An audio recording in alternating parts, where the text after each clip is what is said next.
সুপ্রভাত বন্ধুরা, আজ 22 নভেম্বর শনিবার।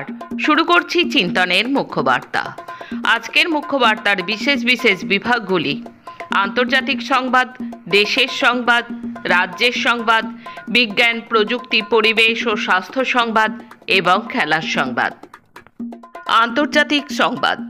সম্প্রতি পোল্যান্ডে পরপর কয়েকটি রেলওয়েতে নাশকতার ঘটনায় স্থানীয় কর্তৃপক্ষ রাশিয়াকে দায়ী করেছে। এর পরিপ্রেক্ষিতে পোল্যান্ডের পররাষ্ট্রমন্ত্রী দেশটিতে অবশিষ্ট সর্বশেষ রুশ কনসুলেট বন্ধ করে দেওয়ার ঘোষণা করেছেন। কনসুলেটটি গডানস্ক শহরে অবস্থিত। দেশটির পররাষ্ট্র মন্ত্রণালয় জানিয়েছে, সিকোরস্কি বুধবার পোলিশ পার্লামেন্টে এক ভাষণে এই সিদ্ধান্তের কথা জানান।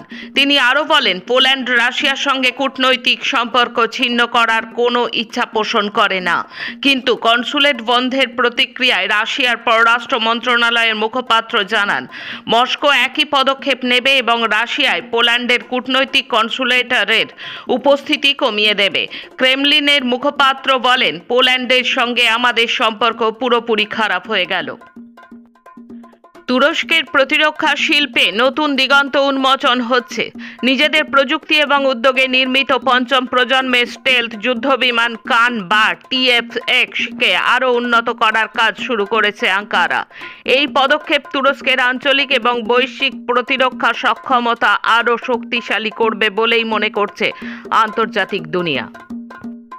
ইসরায়েলের প্রধানমন্ত্রী বেঞ্জামিন নেতানিয়াহু নিউ ইয়র্ক সফরে এলেই তাকে গ্রেপ্তার করা হবে বলে জানিয়েছে শহরটির নবনির্বাচিত মেয়র জোহরান মামদানি। প্যালেস্তাইনের গাজায় গণহত্যা চালানোর অভিযোগে আন্তর্জাতিক অপরাধ আদালত নেতানিয়াহুর বিরুদ্ধে বেশ কিছুদিন আগে গ্রেপ্তারি পরোয়ানা জারি করেছে। এর পরিপ্রেক্ষিতে মামদানি এই ঘোষণা করেছেন। এমন সময় মামদানি এই মন্তব্য করলেন যখন ইসরায়েল সফররত নিউ ইয়র্কের বিদায়ী মেয়র এরিক অ্যাডামাস দেশটির প্রধানমন্ত্রী নেতানিয়াহুর সঙ্গে সাক্ষাৎ করছেন। বিশ্ব স্বাস্থ্য সংস্থা বুধবার জানিয়েছে, তারা সাম্প্রতিক যুদ্ধবিরতির সুযোগ গ্রহণ করে গাজা 40,000-এর বেশি শিশুকে বিভিন্ন রোগের বিরুদ্ধে টিকাকরণের কাজ শুরু করেছে। সংস্থাটি এবং তার অংশীদাররা গত 9 নভেম্বর শুরু হওয়া অভিযানের প্রাথমিক পর্যায়ের প্রথম 8 দিনে 3 বছরের কম বয়সী 10,000-এর বেশি শিশুকে এরই মধ্যে টিকা দিয়েছে। এই খবর জানাচ্ছে সংবাদ সংস্থা AFP। আফগান সীমান্তে সামরিক অভিযান চালিয়ে 23 জন জঙ্গিকে হত্যা করেছে পাকিস্তান। নেপালে নতুন করে আবার উত্তেজনা, তরুণদের বিক্ষোভ শুরুর পর জারি হয়েছে কারফিউ। যুদ্ধবিরতির মধ্যেই গাজায় আবার ইসরায়েলি হামলা, নিহত 28, আহত 77। আগামী বছর বিশ্ব জলবায়ু সম্মেলন COP31 আয়োজনের দায়িত্ব পেল তুরস্ক। আসছি দেশের খবরে।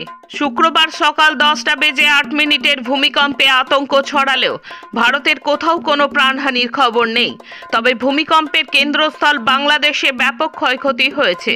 শেষ পাওয়া খবর অনুযায়ী বাংলাদেশে মৃত্যু হয়েছে 10 মাসের এক শিশু সহ 10 জনের, আহত হয়েছেন 5 শতাধিক। উৎসস্থল ছিল বাংলাদেশের নরসিংদী জেলার মাধবদী। ত্রিপুরার খুমলুং জম্পুই জেলায় বিজেপি এবং শরিক দল মথার আভ্যন্তরীণ অশান্তিতে ধুন্ধুমার পরিস্থিতি। এলাকায় পরিস্থিতি থমথমে। মুখ্যমন্ত্রীর প্রতি কার্যত অনাস্থা প্রকাশ করল মথার মন্ত্রীরা। অশান্তি প্রশমনের দায়িত্ব রাজ্য প্রশাসনকে নেওয়ার দাবি জানালেন বিরোধী দলনেতা। দুবাইয়ের মহড়ার মাঝেই ভেঙে পড়ল ভারতের যুদ্ধবিমান তেজস, নিহত পাইলট। কেন্দ্রীয় শ্রম মন্ত্রক 4টি পৃথক গেজেট নোটিফিকেশন প্রকাশের মাধ্যমে বহু চর্চিত 4টি শ্রম কোড সারা দেশে লাগু করে দিল। বলা হচ্ছে, দেশের 29টি শ্রম আইনকে একত্রীভূত এবং যুগোপযোগী করেই নাকি এই 4টি শ্রম কোড নিয়ে আসা হলো। এই বিলগুলি নিয়ে অবশ্য মিশ্র প্রতিক্রিয়া আছে শ্রমিক মহলে। আগামী দিনে এই শ্রম কোডগুলির প্রভাব সুদূর প্রসারী হতে যাচ্ছে বলে মনে করা হচ্ছে। 26 নভেম্বর দেশ জুড়ে বিক্ষোভে নামছে কেন্দ্রীয় ট্রেড ইউনিয়নগুলি। কানপুরে 4 শ্রমিকের রহস্য মৃত্যু, ঘরের ভেতর থেকে উদ্ধার 4 জন শ্রমিকের মৃতদেহ। উত্তরপ্রদেশের কানপুরে পানকি শিল্পাঞ্চল এলাকায় ঘটনাটি ঘটেছে। বৃহস্পতিবার সকালে কানপুরের একটি ভোজ্য তেলের কোম্পানির অফিসের মধ্যে ওই 4 ব্যক্তির দেহ উদ্ধার হয়।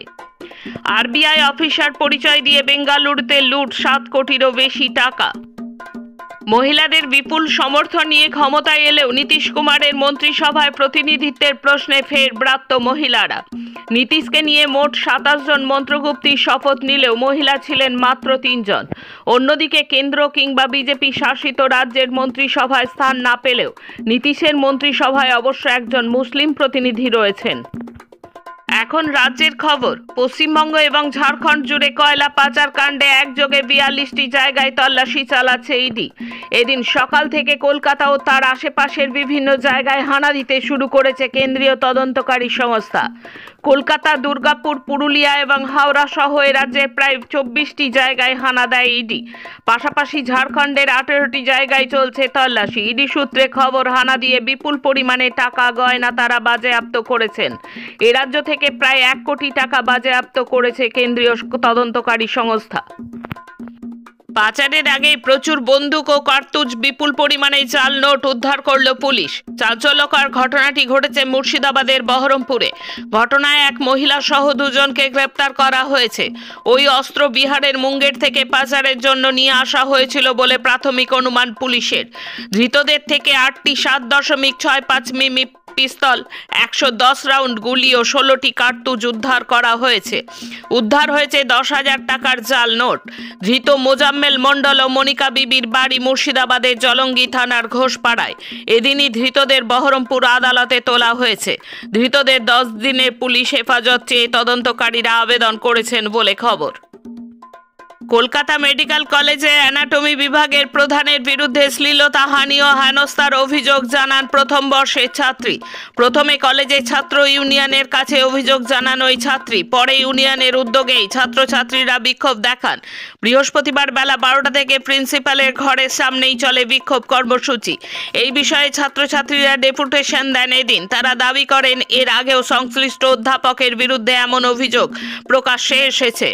প্রত্যেক বছরই কেউ না কেউ এমন ঘটনার শিকার হন। বহুবার এই বিষয়ে কর্তৃপক্ষের দৃষ্টি আকর্ষণ করার চেষ্টা হলেও লাভ হয়নি। তবে এদিন বিকেলে চাপের মুখে পদত্যাগ করেন ওই বিভাগীয় প্রধান।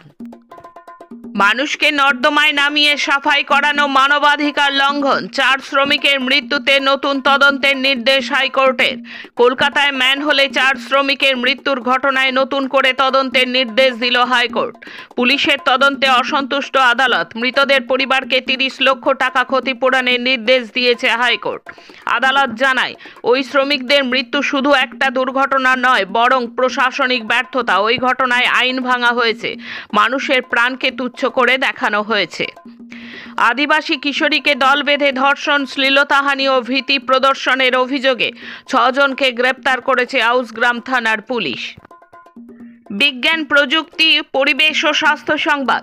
বিজ্ঞানীরা নতুন করে এক রঙের দেখা পেয়েছেন। সম্প্রতি যুক্তরাষ্ট্রের ক্যালিফোর্নিয়া ইউনিভার্সিটি, বার্কলে এবং university of Washington school of মেডিসিনের একদল গবেষক আবিষ্কার করেছেন এমন একটি রং যা আগে কেউ দেখেননি। তারা এই রংটির নাম দিয়েছেন ওলো।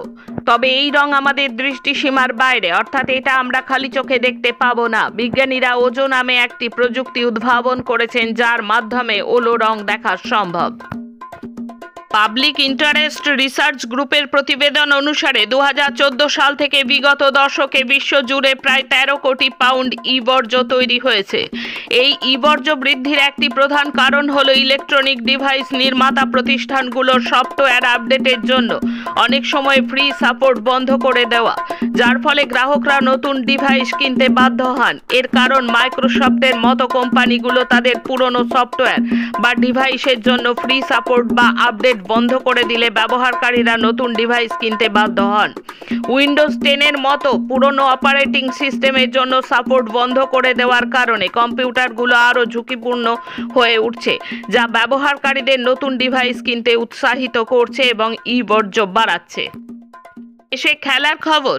এই মুহূর্তে ভারতীয় জুনিয়র হকি দল বিশ্বকাপের প্রস্তুতিতে ব্যস্ত। চিলির সান্তিয়াগোতে 1 ডিসেম্বর থেকে শুরু হবে বিশ্বকাপ। তার আগে ভারতীয় জুনিয়র হকি দলের কোচের বিরুদ্ধে উঠল যৌন হেনস্থার অভিযোগ। চাঞ্চল্যকর ঘটনা খতিয়ে দেখতে তদন্তের নির্দেশ দিয়েছেন কেন্দ্রীয় ক্রীড়া মন্ত্রী মনসুখ মান্ডব। অ্যাশেজের প্রথম টেস্টের প্রথম দিনই একই দিনে 19টি উইকেট পড়ল। টস জিতে প্রথম ব্যাট করতে নেমে ইংল্যান্ড 172 রানে গুটিয়ে যায়। এরপর ব্রিটিশ অধিনায়ক বেন স্টোকসের নেতৃত্বে ইংল্যান্ডের বোলিং আক্রমণ অস্ট্রেলিয়ার ব্যাটিং লাইন আপে রীতিমতো কাঁপুনি ধরিয়ে দেয়, যার নিট ফল অ্যাশেজের প্রথম দিনই পড়ল মোট 19টি উইকেট। ফিরল 116 বছরের আগের স্মৃতি। আজকের মুখ্য বার্তা এই পর্যন্ত। নমস্কার।